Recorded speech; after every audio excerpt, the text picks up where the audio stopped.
Rio Higani. Jailieta, Ramogi TV.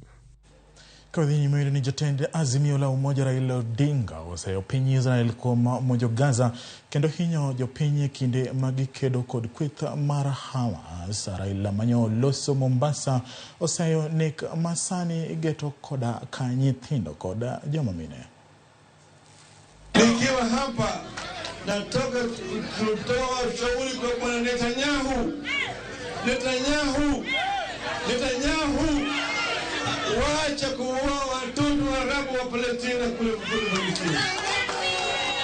And I want to urge Mr. Ruto, don't be misled to condemn your own brothers and sisters. Mr. Ruto, don't be silent in face of humanity that is being meted against the people of Palestine. Kenya government must stand with the oppressed. Kenya government must stand with the people who are being brutalized. Otherwise, history shall condemn you.